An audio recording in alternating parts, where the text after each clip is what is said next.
Hello, everyone. I hope you're doing well. My name is Andrew Hall, and let's talk about Idaho Lieutenant Governor. What's her name? You think I might be just blowing this out of proportion with this kind of thumbnail here about Ms. McGeachin, against the United States of America. But I'm going to show you a clip right here that you're going to be like, wow. She is not just crazy. She is Christo-fascist crazy. And she wants your liberty, right? Here she is. I'm going to be quiet. I'm going to show you this clip. To pick up the sword and fight, and Christ will reign in the state of Idaho. It's only a 5-second clip. I'm going to show it again, just in case you missed it. God calls us to pick up the sword and fight, and Christ will reign in the state of Idaho. So God calls on us to pick up the sword and fight. Who is she fighting? I think she's probably wants people to pick up the sword and fight liberals. I think maybe non-Christians, maybe even Christians that don't agree with her particular type of Christianity. And that's the thing, everybody. People will tell you who they are, right? When did Hitler write Mein Kampf? 1923, while he was in prison for attempting to overthrow the German government? He just laid it all out there. And this woman and many Trump supporters, and that's my cat in the background. You can hear yes, that is Biscuit. People tell you who they are. God calls us to pick up the sword and fight, and Christ will reign in the state of Idaho. Yeah, that puts shivers. People like that scare me. Christo-fascists do scare me. I'm not going to lie to you. Now, is anyone surprised that a Christo-fascist, oh, look, what does she want? Idaho Lieutenant Governor wants harshest U.S. abortion ban. Yes, everyone, it's primary season, and that means just when you think the insanity can't get ratcheted up even higher in the United States of America, it does. Link to the story is in the description below. Idaho Republican Lieutenant Governor, you see, she's already in office, and gubernatorial candidate Janice McGeachin on Monday demanded that Republican Governor Brad Little call a special legislative session to eliminate rape and incest as legal exceptions to Idaho's abortion law. The Idaho law will go into effect if the U.S. Supreme Court overturns the landmark Roe versus Wade case that legalized abortion nationwide. McGeachin is running against Little in the Idaho Republican gubernatorial primary, and in a statement said, the potential Idaho law is insufficient because of its numerous exceptions. Besides rape and incest, it also allows abortions to save mothers' lives. How dare moms try to protect their own lives? How dare they? It's shameful that Idaho's abortion laws are not the most pro-life in our country, said McGeachin, who was endorsed by former President Donald Trump. No child should ever be murdered because of the circumstances surrounding his or her conception. Little, in 2020, signed the so-called trigger law put forward by a group called Idaho Chooses Life, which has endorsed Little. Of course they have.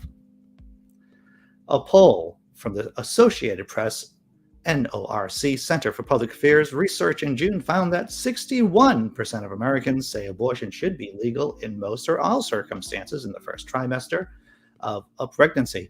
That's because people realize intuitively that in the first trimester, that's not a people. The fetus is not a people.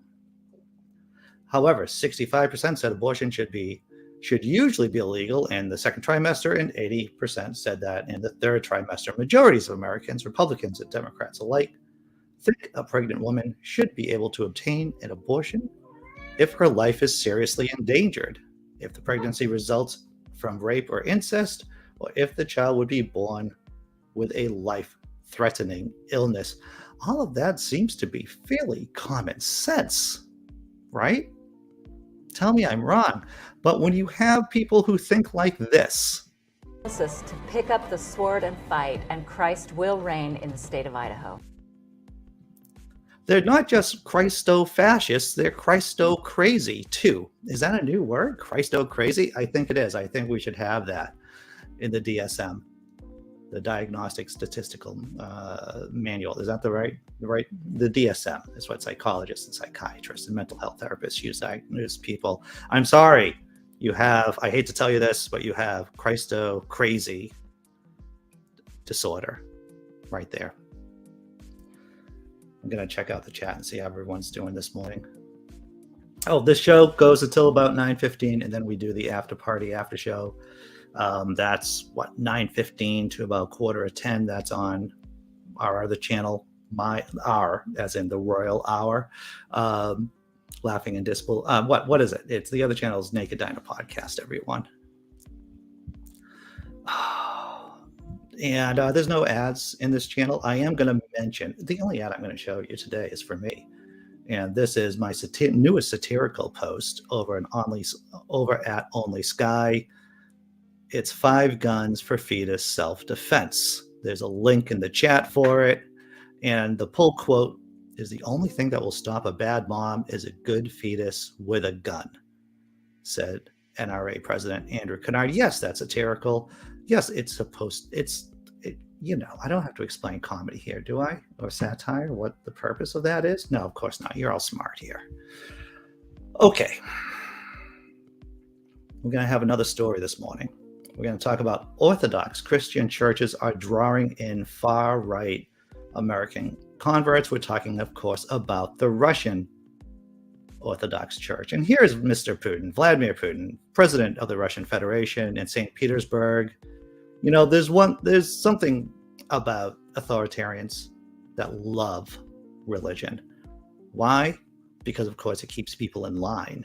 It short circuits their ability to think. And here he is, Vladimir Putin, the butcher of Ukraine. Is that what we're calling him now? That's what I'll call him. That it seems as though Russian Orthodox churches here in the States are recruiting people, far-right people. And here's an example of just one of them. This is Lauren Witzke. She is trying to become a member of the Russian Orthodox Church. She is, and we're going to talk about her. We have a video. I have a video. The Delaware GOP's candidate for Senate in 2020 has nothing but praise for Putin and his Christian nationalist nation. I showed you the video one time before from a couple of weeks ago, maybe.